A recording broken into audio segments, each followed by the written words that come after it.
العلم هو النور الهادي والمفتاح لكل الخير، من يرد الله به خيرا في الدين يفقهه فيدري. نفهم بالعلم القرآن، بالعلم يزيد الإيمان، وبه يمتاز الإنسان، وبفكر عال وبيان. تنزل بالعلم الرحمات، بالعلم تنال الجنات، وبه ترتفع الدرجات، وتضاعف فيه الحسنات. العلماء يخشون الله إذ عرفوا آيات الله. رب العالمين والعاقبة للمتقين والصلاة والسلام على سيد الأنبياء والمرسلين سيدنا وحبيبنا وحبيب رب العالمين محمد وعلى آله وأصحابه ومن هدى بهديه إلى يوم الدين. معیشت کے سلسلے میں سرمایہ کارانہ نظام جو اس وقت کا رائج نظام ہے اس کے بارے میں قدر تفصیل سے روشنی ڈالی گئی. اس کے بعد اشتراکیت کے سلسلے میں بیان کیا گیا کہ سرمایہ دارانہ نظام کے مقابلے میں 1917 میں روس میں جس کو سوویت یونین کا نام دیا جاتا ہے، کارل مارکس اور لینن ان دونوں کے گٹھ جوڑ سے ایک نیا نظام متعارف ہوا جو سیاسی اعتبار سے اشتمالیت کہا جاتا ہے اور انگریزی میں اسے کمیونزم کہا جاتا ہے، اور ان کا اقتصادی نظریہ یہ اشتراکیت ہے جس کو سوشلزم کہا جاتا ہے اور عربی میں الاشتراکیہ کہا جاتا ہے. اس نظام کا یہ ماننا تھا کہ اگر وسائل پیداوار جس کو ہم نے سورسز آف انکم اس پر اگر حکومت کنٹرول کر لیتی ہے تو اس صورت میں لوگوں کو برابری کے ساتھ مال تقسیم کیا جا سکتا ہے. مگر وہ نظام سرمایہ دارانہ نظام سے بھی زیادہ ظالمانہ ثابت ہوا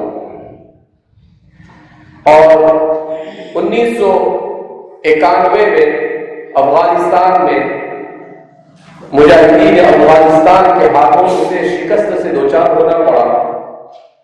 سوویت یونین جو ایک بہت بڑے ملک کا نام تھا، پورے علاقے کا نام تھا، جیسے آج امریکہ کو USA کہا جاتا ہے، یونائٹڈ اسٹیٹ آف امریکہ.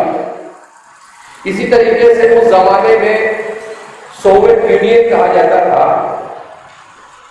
ان تمام ریاستوں کو جن ریاستوں پر اشتراکیت اور اشتمالیت کے حامل لوگوں کی حکومت چلتی تھی.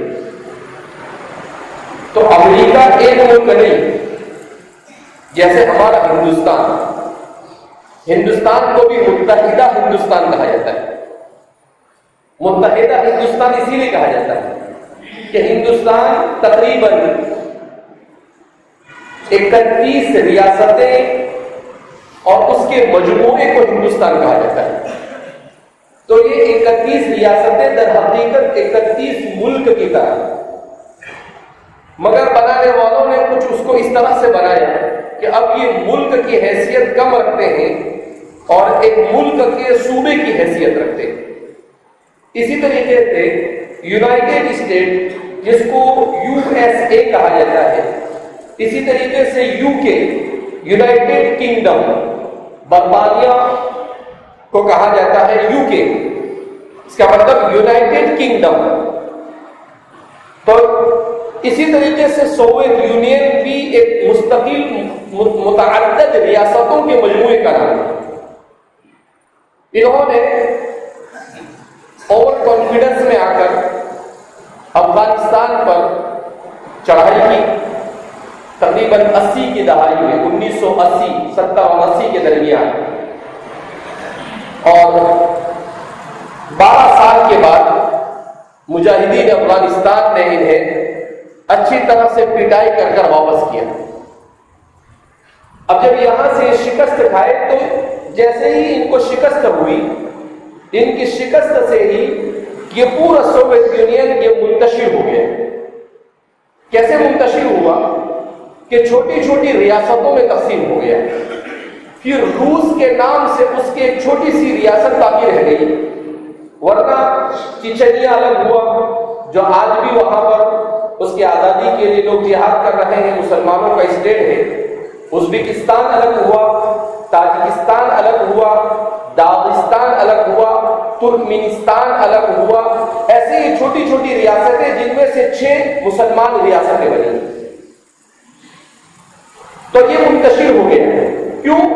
اس کا مطلب کیا ہوا کہ یہ بڑی مشکل سے 50 سال اس دنیا میں چل سکا، اور 50 سال کے بعد دنیا سے اس کا خاتمہ ہو گیا۔ اگرچہ یہ نقشے پر اشتراکی اور کمیونسٹ حکومت کے نام سے باقی نہیں، البتہ ان دونوں نظاموں کے اثرات آج بھی دنیا پر باقی، اس لیے کہ حدیث و عہد بالزوال ہے، ابھی ان کا زوال ہوا ہے۔ تو ہونا یہ چاہیے تھا کہ سوویت یونین کے ختم ہونے کے بعد اسلامی نظام معیشت دنیا میں متعارف ہوگا، مگر مغربی طاقتوں نے یہ ہونے نہیں دیا، اور اس طرح سے اگرچہ سوویت یونین کو شکست دی مسلمانوں نے، مگر اس کا صحرا امریکہ نے اپنے سر لے لیا اور کہا وہ تو ہم نے مدد کی، اس لیے کیا ہوا افغانستان میں مسلمانوں کو کامیابی ملی، اور یہ کہہ کر پھر دوبارہ سرمایہ دارانہ نظام 1991 کے بعد سیرس پورے طاقت کے ساتھ میدان میں آیا، اور ایک بار پھر اس کا دور گویا کہ کیا ہو گیا شروع ہوا، اور اس کی جو کشمکش تھی وہ ختم ہو گئی۔ البتہ اتنا ضرور ہوا کہ عالم اسلام میں بیداری پیدا ہوئی، اور اقتصاد کے باب میں عالم اسلام میں علماء نے سوچنا شروع کیا۔ اگرچہ اس کی بنیاد مفتی شفیع صاحب نور اللہ مرتضی نے ڈالی، اور جواہر الفقہ ہمیں اس کے سلسلے میں اسلامک بینکنگ کے تصور پر کافی روشنی ڈالی آپ نے۔ حضرت مولانا یوسف صاحب بنوری نور اللہ مرتضی اور مفتی شفیع صاحب، ان لوگوں نے مل کر کہ ایک اگر اسلامی ریاست ہو تو آج کے موجودہ حالات میں اسلام کا اقتصادی نظام کیسے چلے، اس لیے کہ پوری دنیا میں کمرشل بینک یعنی سود کے نظام پر چلنے والی بینکوں کا بول بالا تھا، لہذا ایسا تو ہو نہیں سکتا تھا کہ آپ یہ کہہ دیں کہ بھائی یہ بینکوں میں سود چلتا ہے لہذا بینک کا نظام اسلام اس کو ختم کرتا ہے۔ اسلام چونکہ کامل و مکمل دین ہے تو اس کے پاس ہر چیز کا توڑ اور اس کا صحیح متبادل موجود ہے، لہذا جس کام کو مفتی شفیع صاحب علامہ یوسف بنوری نور اللہ مرتضیٰ ان دونوں حضرات نے شروع کیا تھا، حضرت مولانا تقی عثمانی صاحب مدد اللہ العالی نے اس کام کو آگے بڑھایا، اور کس طریقے سے بلا سود بینکاری، جس کو اسلامی بینکاری کہا جاتا ہے یا اسلامی بینکنگ کہا جاتا ہے، اس کا پورا ڈھانچہ تیار کیا کہ اگر بغیر سود کے بینک چلانا ہو تو اسلامی نقطہ نظر سے کیسے چلا جا سکتا ہے، اشتراکیت کی بنیاد پر، شرکت کی بنیاد پر، مرابحہ کی بنیاد پر، اقالہ کی بنیاد پر، مضاربہ کی بنیاد پر۔ اسی لیے حضرت مولانا تقی عثمانی صاحب کے صاحبزادے مولانا عمران عثمانی صاحب، ان کا پی ایچ ڈی کا مقالہ ہی ہے شرکت و مضاربت عصر حاضر میں، جو اپنی نوعیت کا ایک منفرد کام ہے۔ تو جن لوگوں کو ان چیزوں سے دلچسپی ہو انہیں ضرور پڑھنا چاہیے، بلکہ ہمارے طلباء میں کچھ نہ کچھ طلباء ایسے ہونے چاہیے جو اسلامک فائننس، اسلامی مالیات اور اسلامی اقتصادیات سے دلچسپی رکھنے والے ہوں۔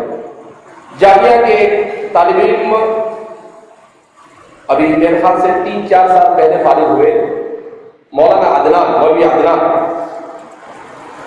تو وہ ابھی اسلامک فائننس پر جامعہ کی صنعت کی بنیاد پر انڈونیشیا کے الجامعۃ الاسلامیہ العالمیہ میں اسلامک فائننس پر ماجسٹر کر رہے ہیں، ایم اے کر رہے ہیں، اور غالباً یہ ان کا آخری سال ہے۔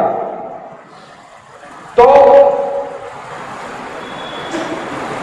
ضرورت اس بات کی ہے کہ ہمیں اس چیز کو سمجھیں۔ تو میں کہہ رہا تھا کہ علماء نے مستقل اس کے لیے ایک نظام پیش کیا کہ اسلام اقتصادی نظام کو کیسے چلاتا ہے، صرف بینکنگ نہیں، بلکہ اگر ایک مسلمان ریاست وجود میں آئے تو اس مسلمان ریاست میں کس طریقے سے نظام اقتصاد کو جاری و ساری کیا جائے۔ اس سلسلے میں ویسے تو اب دنیا بھر میں سینکڑوں نہیں ہزاروں بینکیں، اسلامک بینکیں وجود میں آ چکی ہیں۔ ہمارے ہندوستان میں بھی کیرلا میں بہت ساری اسلامی بینکیں چل رہی ہیں۔ اسی طریقے سے ابھی 6-8 مہینے پہلے میں ایک سفر میں گیا تھا بٹکل، وہاں پر بھی اسلامک بینک ہے، اور ہم لوگ بھی اس کوشش میں لگے ہوئے ہیں کہ ہمارے اس علاقے کے اندر میں ایک اسلامک بینک کو کس طریقے سے شروع کیا جائے۔ تو اس لیے کہ دنیا میں آج سے 10-12 سال پہلے 2012 میں کرائسس آیا، اکنومیکل کرائسس جس کو کہتے ہیں، یعنی مالی بحران پیدا ہوا اور پوری دنیا کو اس نے ہلا کر رکھ دیا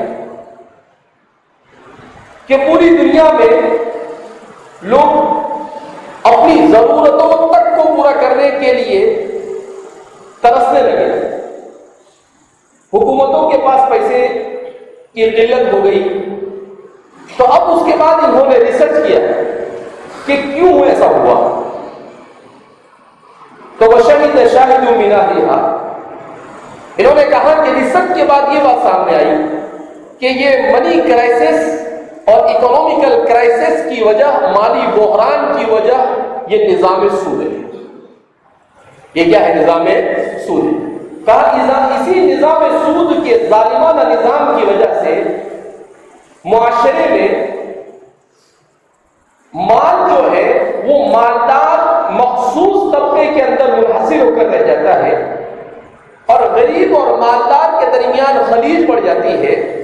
غریب کا غریب رہتا ہے، بلکہ غریب سے غریب تر ہو جاتا ہے، اور امیر سے امیر تر ہو جاتا ہے، اگرچہ اس کی زندگی میں سکون نہیں ہوتا۔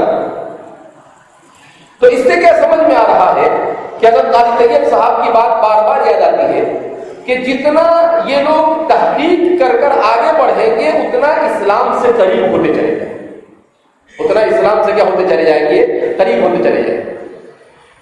تو اس لیے اب ہم نے جب سمجھ لیا کہ اشتراکیت کا بھی زوال ہو چکا ہے، سرمایہ داریت کا بھی زوال ہے، اور اب ایک بار پھر وہ زوال کی طرف گامزن ہے، اسلامک بینکنگ کی مقبولیت یہ اس بات کی غمازی ہے کہ دنیا ایک عادلانہ نظام کی منتظر ہے، اور اس عادلانہ نظام کے لیے مسلمانوں کو میدان میں آنا ہوگا، اور مسلمانوں میں بھی ہم طلباء اور علماء ہی کو اپنے آپ کو تیار کر کر آگے بڑھنا ہوگا، اور دنیا کو سمجھانا ہوگا کہ جس سودی نظام، سود کے ظالمانہ نظام کی بنیاد پر دنیا بے چین اور پریشان ہے، اس کا صحیح متبادل صرف اور صرف اسلام کے پاس ہے۔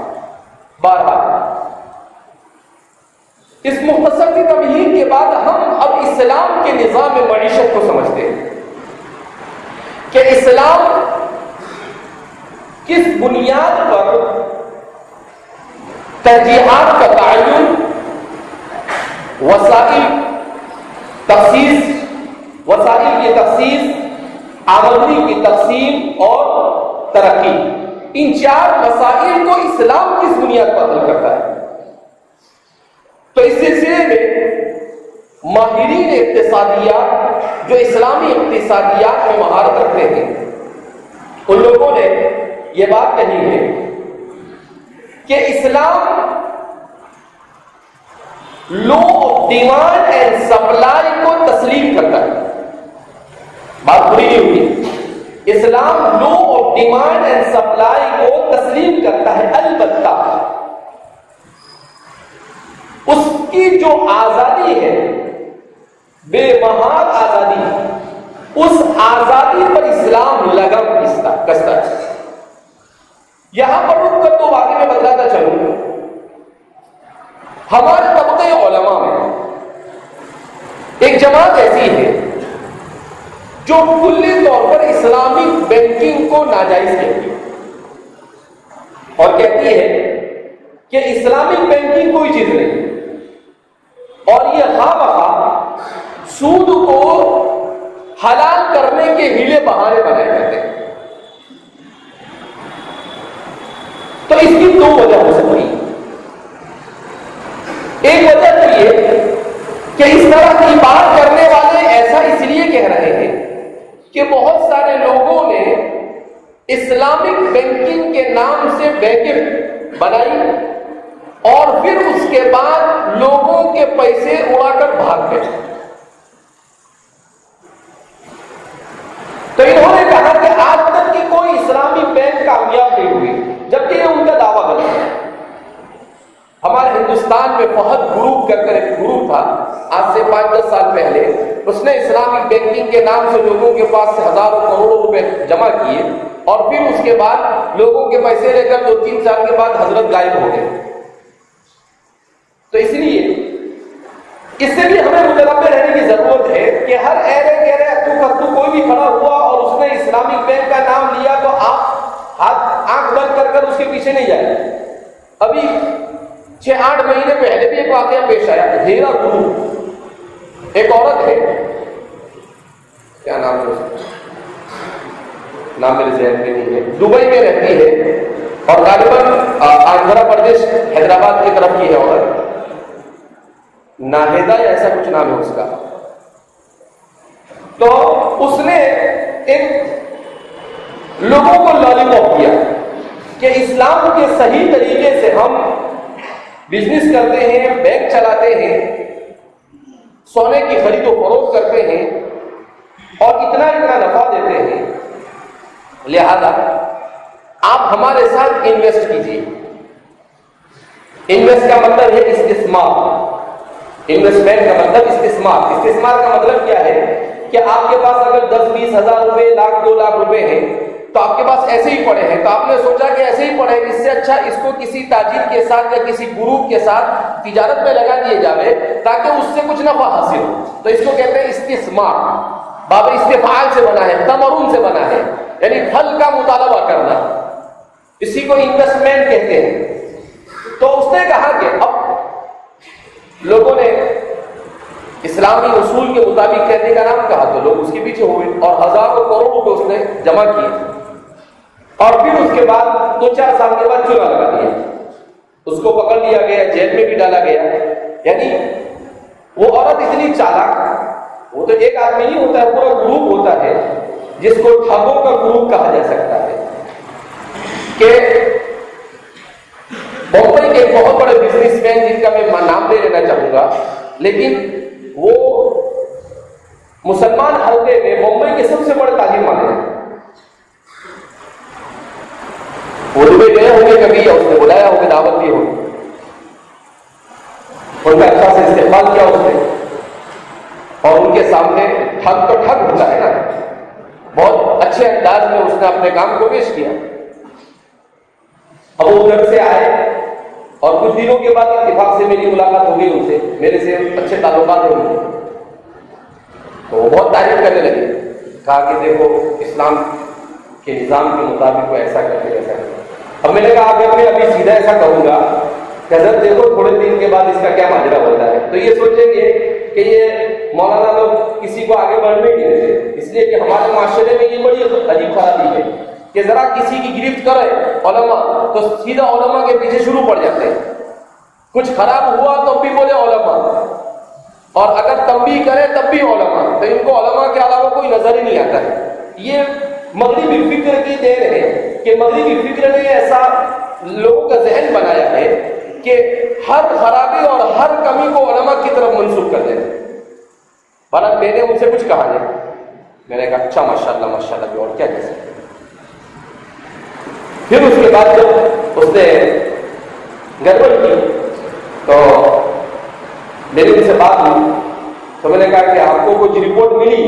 تو وہ ہنسنے لگے، وہ تو ہوشیار آدمی ہے، تو کہا کہ جس وقت میں آپ کو کہہ رہا تھا آپ کے چہرے بشرے سے میں سمجھ گیا تھا کہ آپ کچھ بولنا چاہتے ہیں لیکن آپ نے رعایت میں کہا نہیں، تو کہا اسی دن سے میں تو سمجھ گیا تھا اور میں پیچھے ہٹ گیا تھا۔ کہا کہ آپ اگرچہ آپ نے ماشاءاللہ کہا لیکن آپ کے ماشاءاللہ بولنے کا انداز الگ تھا، تو میں سمجھ گیا کہ یہ ماشاءاللہ صحیح والا ماشاءاللہ نہیں ہے، یہ مصنوعی ماشاءاللہ ہے، تو وہ ہنسنے لگے۔ تو میں نے کہا کہ اصل میں نے اس لیے نہیں کہا، میں نے سوچا آپ سوچیں گے کہ ایسی بات کرتا ہے، اب ظاہر سی بات ہے۔ تو ایسی سب چیزوں کو دیکھ کر لوگ کیا کہتے ہیں کہ اسلامک بینکنگ غلط ہے، جبکہ حقیقت یہ ہے کہ ایسا نہیں۔ جن لوگوں نے صحیح معنی میں اسلام کے بیان کردہ اصول کے مطابق بینکیں چلائے، وہ لوگ برابر صحیح طور پر اس نظام کو کیا کرتے ہیں، چلاتے ہیں، اور وہ لمبا چلتا ہے۔ لیکن جو لوگ اسلام کے صحیح اصول کی پیروی نہیں کرتے تو وہ کیا کرتے ہیں، گڑبڑ کرتے ہیں۔ تو اس میں قصور جن لوگوں نے اسلامی نظام دیا ان کا نہیں، قصور ان لوگوں کا ہے جو اس مینجمنٹ کو سنبھالے ہوئے۔ تو مینجمنٹ کے قصور کو ان لوگوں کے اوپر ڈال دیا جاتا ہے اور کہا جاتا ہے کہ ایسا ہے، ایک بات۔ دوسری بات یہ کہ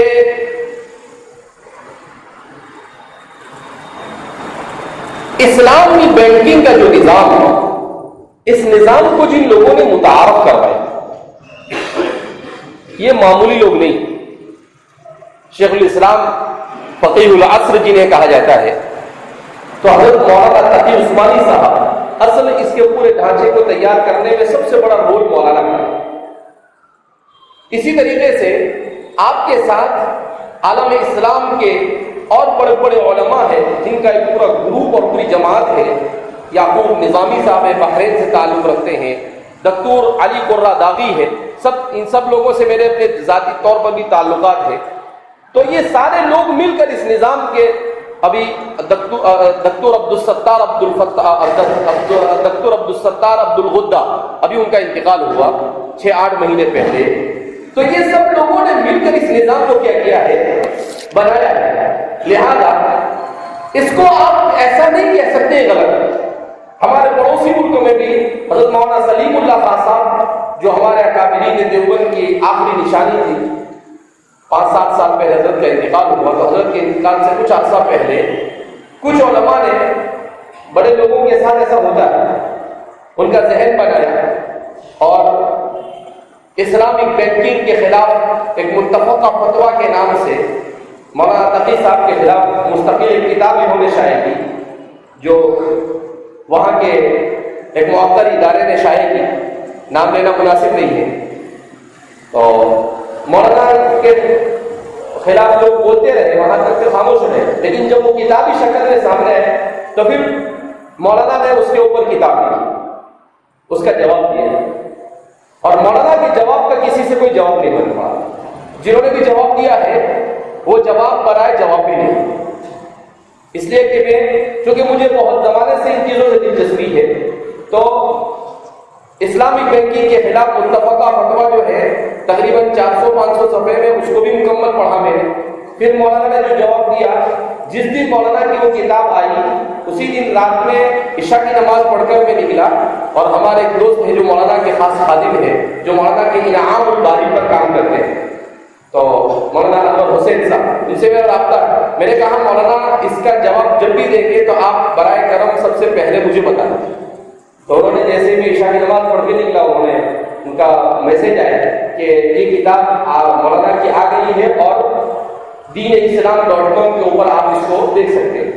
تو میں فوراً عشاء کی نماز کے بعد گھر گیا اور میں اس کو لے کر بیٹھا. تقریباً رات میں 2 یا 2:30 بجے تک وہ کتاب میری پوری ایک بیٹھک میں پڑھی، تقریباً 350-400 صفحے کی کتاب. لیکن مولانا کی وہ کتاب ایسی کتاب مولانا نے لکھی کہ اس کی کوئی نظیر نہیں. یہ اپنے چنے کے جھاڑ پہ نہیں چڑھتے، اللہ اکبر اللہ اکبر. ہاں، تو اس کی کوئی نظیر نہیں. بہت شاندار کتاب تھی.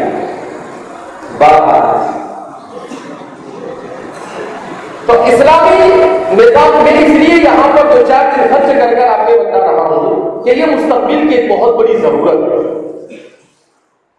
صرف حدیث پڑھ لینا اور اس کا ترجمہ پڑھ لینا یہ مقصود نہیں ہے.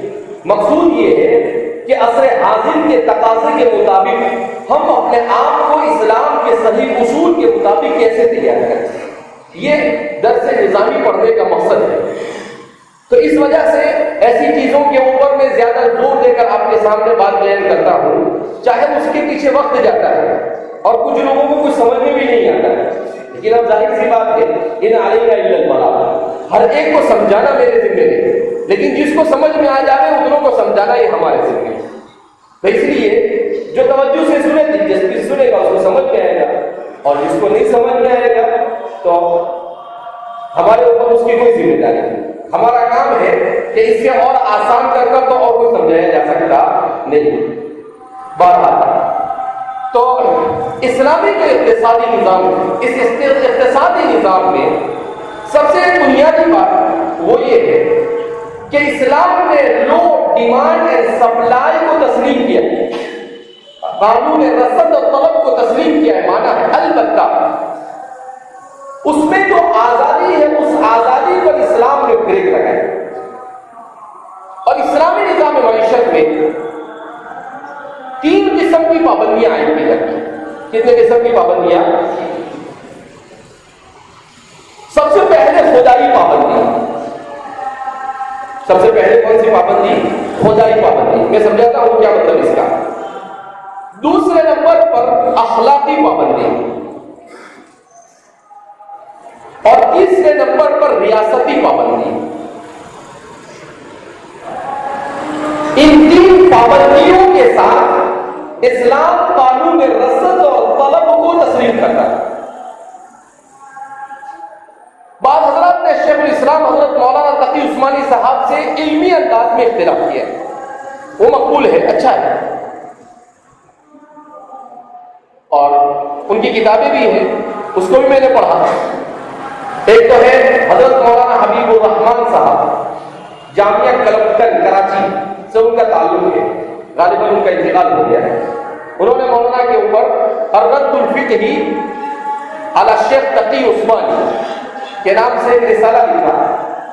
چھوٹا سا رسالہ ہے، تقریباً 100-125 صفحے کا. اس میں انہوں نے یہ لکھا کہ مولانا تقی عثمانی، ادب سے لکھا انہوں نے، حالانکہ مولانا سے عمر میں بڑے ہیں لیکن پورا ادب کا لحاظ کرتے ہوئے لکھا ہے، علمی انداز میں اختلاف کرنے کی کوشش کی. تو انہوں نے یہ کہا کہ مولانا قانون رسد و طلب کو جو مانتے ہیں یہ غلط ہے، یہ سرمایہ داری ہے، جبکہ یہ ان کی غلط فہمی ہے. اس لیے کہ قانون رسد و طلب یہ سرمایہ دارانہ نظام کی جاگیر نہیں ہے. قانون رسد و طلب یہ قدرتی قانون ہے. یہ کون سا قانون ہے؟ قدرتی قانون ہے. لہذا اگر مولانا نے قانون رسد و طلب کو تسلیم کیا ہے تو ما لہو وما علیہ کے ساتھ تسلیم نہیں کیا ہے، بلکہ قیود کے ساتھ اسے تسلیم کیا ہے. تو جب ایک قدرتی قانون ہے، قدرتی قانون کا مطلب الہی قانون ہے، اور جب قدرتی قانون ہے اگرچہ سرمایہ دارانہ نظام نے اس کو اپنا لیا تو سرمایہ دارانہ نظام کے اس کو اپنا لینے سے وہ سرمایہ دارانہ نظام کا جاگیر نہیں ہوگی، وہ تو قدرتی ہی رہے گا. تو یہ قدرتی بھی قانون ہے کہ ہر جگہ پر ایسا ہوتا ہے کہ جب آدمی طلب دیکھتا ہے تو رسد مہیا کرتا ہے. ایک سمپل اصول ہے. جس آدمی نے کبھی قانون رسد و طلب سنا بھی نہیں ہوگا اس سے آپ پوچھیں گے تو وہ بھی کہے گا ہاں ایسا ہی ہوتا ہے، جبکہ وہ نہ کبھی اسکول میں گیا ہو نہ کبھی مدرسہ میں گیا ہے. لیکن اگر آپ اس سے پوچھیں گے کہ مارکیٹ میں ایسے چلتا ہے، یہ قانون رسد و طلب ہے، تو بولے گا اس میں کیا ایسا تو ہوتا ہی ہے. تو اس کا مطلب کیا ہے کہ قدرتی قانون ہے. تو صرف یہ کہنا کہ بھائی یہ سرمایہ دارانہ نظام کا اصول ہے اور مولانا نے اس کو اختیار کر لیا، گویا کہ مولانا سرمایہ دارانہ نظام سے متاثر ہو گئے، یہ غلط تاثر ہے، یہ غلط فہمی ہے سمجھنے میں. تو مولانا نے اس کو مانا، اور صرف مولانا تقی صاحب نے نہیں مانا بلکہ جتنے بھی ماہرین ہیں ان سب نے مانا کہ ایک منطبق یعنی ایک تطبیق شدہ قانون ہے جو دنیا میں صدیوں سے رائج ہے، آپ اس کا انکار نہیں کر سکتے. تو ظاہر سی بات ہے البتہ اس میں خرابی کہاں سے آتی ہے؟ لیزر فین سے آتی ہے. تو یہاں پر آزادی نہیں بلکہ یہاں پر پابندی لگائی کہ قانون رسد و طلب کو مانا جاوے مگر 3 پابندیوں کے ساتھ. ایک خدائی پابندی. خدائی پابندی کا مطلب کیا؟ کتاب و سنت میں جن چیزوں کو ناجائز اور حرام قرار دیا گیا ہو وہ چیزیں ناجائز اور حرام ہوگی. قانون رسد و طلب کو بنیاد بنا کر اسے جائز اور حلال نہیں کیا جا سکتا. جن چیزوں کو کتاب و سنت نے حرام قرار دیا ہے وہ حرام ہوگی. یہ پابندی ہے، خدائی پابندی. جیسے وہ یہ کہتے ہیں کہ بھائی سود یہ اس کے بغیر تو چلے گا نہیں، لیکن اسلام نے کہا احل اللہ البیع وحرم الربا، تو ربا حرام ہوگا. اب قانون رسد و طلب کیا اس کا باپ دادا بھی کچھ کہے تو اس سے کوئی فرق نہیں پڑتا، قیامت تک حرام ہوگا. اب چاہے سر سید آ کر اس کو یوزری بنا دے وے، کوئی دوسرا آ کر اس کو انٹریسٹ کا نام دے دے وے، کوئی اس کو تجارتی قرض کا نام دے دے وے، کچھ بھی دے دے وے، لیکن وہ سود ہے، وہ سود ہے. اسی لیے علماء نے کہا کہ ربا الفضل اور ربا النسیہ، جس کو ربا القرآن اور ربا الحدیث کہا جاتا ہے، وہ دونوں حرام ہیں. کل قرض جر نفعا فهو ربا، لہذا وہ حرام ہوگا. تو جیسے اسی طریقے سے اسلام نے میسر کو حرام قرار دیا. اس کو حرام قرار دیا میسر یعنی جوا، تو وہ حرام ہوگا. سرمایہ دارانہ نظام چاہے کچھ کرے، قانون رسد و طلب چاہے کسی بھی چیز کا مطالبہ کرے. کیا مطلب کہ قانون رسد و طلب اگر شریعت سے ٹکرائے گا تو اسے ایک جانب پہ کر دیا جائے گا. تو اس کو کہتے ہیں الہی پابندی ہے. تو شریعت مطہرہ نے جتنی چیزوں کو معاملات کے باب میں حرام اور ناجائز قرار دیا ہے وہ حرام اور ناجائز. جیسے اللہ کے رسول صلی اللہ علیہ وسلم نے ارشاد فرمایا من غشنا فلیس منا، تو دھوکہ حرام ہوگا. سرمایہ دارانہ نظام میں دھوکہ حلال ہے، جائز ہے، ان کے یہاں پر تو پیسہ کمانا چاہیے آدمی، تو وہ لیکن وہ حرام کیوں؟ اس لیے کہ نص کے ذریعے سے اس کی حرمت صادر. تو اس کو کہتے ہیں الہی پابندی. جو قرآن اور حدیث میں ابھی ہم کتاب البیوع میں بیع ملامسہ، بیع مرابحہ انہیں کو پڑھیں گے. وہ ساری کی ساری چیزیں کیا ہے؟ یہ خدائی پابندی ہے. وہ سب کیا ہے؟ خدائی. اسی لیے ہم اس کو جوڑتے چلے جائیں گے کہ ہمارے زمانے کی کس چیز کے ساتھ وہ کیا ہو جاتا ہے؟ جڑ جاتا ہے. کون سے مسئلے کے ساتھ وہ جڑتا ہے؟ دوسرے نمبر پر اخلاقی پابندی. اسلام ایک ایسا دین ہے جو اخلاقیات کی تعلیم دیتا ہے. دنیا کا ہر دین اور ہر مذہب اخلاقیات کے بارے میں اپنا موقف رکھتا ہے، لیکن اسلام کا موقف بالکل سب سے جدا ہے، چاہے کوئی مانے یا نہ مانے. اسلام کا موقف کیا ہے؟ دنیا میں اخلاقیات دراصل ہمارے زمانے میں یہ افادیت سے متاثر ہے. کیا مطلب؟ کہ آدمی وہاں پر اخلاق کا مظاہرہ کرے جہاں پر اس کا اپنا کوئی فائدہ مقصود اور مطلوب، یعنی اخلاق میں بھی اپنا فائدہ. اگر آپ کا فائدہ ہے تو آپ چاپلوسی بھی کر سکتے ہیں، آپ سب کچھ کر سکتے ہیں. نہیں، اسلام نے اخلاقیات کے اصول بیان کیے، اور اسلامی اخلاقیات کے اصول کیا ہے کہ جیسے عورت تجارت میں شریک نہیں ہو سکتی، عورت ایڈورٹائز کے لیے اپنی تصویر کشی نہیں کرا سکتی، اس سے معاشرے میں بے حیائی پھیلتی ہے، گانے کا اس کو ریکارڈنگ کرنا، اس کو بنانا اور اس کی خرید و فروخت کرنا، میوزک کا خرید و فروخت کرنا، یہ سب اخلاقیات کے خلاف۔ تو جتنی بھی چیزیں انسانی معاشرے میں اخلاق کو بگاڑے گی، اسلام میں وہ خود بخود حرام ہو جائے گی، اس کے جواز کی کوئی صورت نہیں۔ جیسے ہم دیکھتے ہیں ایڈورٹائز کے اندر میں نیو روڈیا عورتوں کے فوٹو ہوتے ہیں اور موسیقیاں بجتی ہیں کہ ٹی ویوں کے اوپر اور یوٹیوب چینل وغیرہ کے اوپر، تو اسلام میں یہ سب حرام ہے۔ اسلام کس کو کہتے ہیں؟ اخلاقی پابندی۔ اور تیسری پابندی یہ دائمی پابندیاں ہیں۔ یہ کیسی پابندیاں ہیں؟ دائمی، یعنی کوئی اپنے طور پر نہیں کرے گا، بلکہ یہ ہمیشہ ہمیشہ، اور اس میں کوئی تبدیلی نہیں کر سکتا ہے۔ اور ایک پابندی ہے جس کو عارضی پابندی کہا جاتا ہے، اور وہ ہے ریاستی پابندی۔ جیسے اس وقت ہم ریاستی پابندی سے گزر رہے ہیں، حکومت نے کہا کہ بھئی کورونا پھیل رہا ہے، لہذا لاک ڈاؤن لگا دیا، دوسرا کچھ دکھائی نہیں کو۔ تو اب لاک ڈاؤن مہینے 2 مہینے کا ہوتا تو کوئی بات بھی تھی، 1.5 سال ہونے جا رہا، اور لوگوں کو لاک ڈاؤن اور اتنی بیوقوف پبلک کہ اس کے بعد بھی خاموش بیٹھے۔ یعنی اگر عبد الرحمن الجوزی ہوتے تو شاید پورے ہندوستانیوں کو کتاب الحمقاء والمغفلین کے اندر شامل کرتے کہ بالکل حبنت اور بیوقوف قسم کے لوگ۔ ارے حکومت ایسے موقع پر صرف لاک ڈاؤن اس کا حل نہیں ہے، بہرحال تو اب کہیں پر کوئی بیماری پھیل رہی ہے، جیسے کہیں پر ٹھنڈا کھانے سے کوئی بیماری ڈاکٹروں کا کہنا پھیل رہا ہے، تو حکومت عارضی طور پر وہاں پر ٹھنڈے پر بین لگا سکتی، اس کو کہتے ہیں ریاستی پابندی۔ اب کہا کہ میں ایک دوسرے سے ملنے سے، ملامسہ سے کیا ہوتا ہے، یہ بیماری پھیل رہی ہے، تو لاک ڈاؤن لگا سکتے ہیں، لیکن حد میں رہ کر، انلمیٹڈ نہیں۔ ابھی تو یہ انلمیٹڈ چل رہا ہے، اس کا کوئی وقت ابھی اب تک کے متعین ہے نہیں، تو اس کو ریاستی پابندی کہتے ہیں۔ کیا کہتے ہیں؟ تو ان 3 پابندیوں کے ساتھ اسلام نے قانون رصد و طلب کو کیا کیا ہے؟ تسلیم کیا ہے کہ قانون رصد و طلب صحیح ہے، مگر ان 3 پابندیوں کے ساتھ۔ اب اس کے کیا اثرات انسانی معاشرے پر مرتب ہوتے ہیں تو اس کو انشاءاللہ آئندہ کریں۔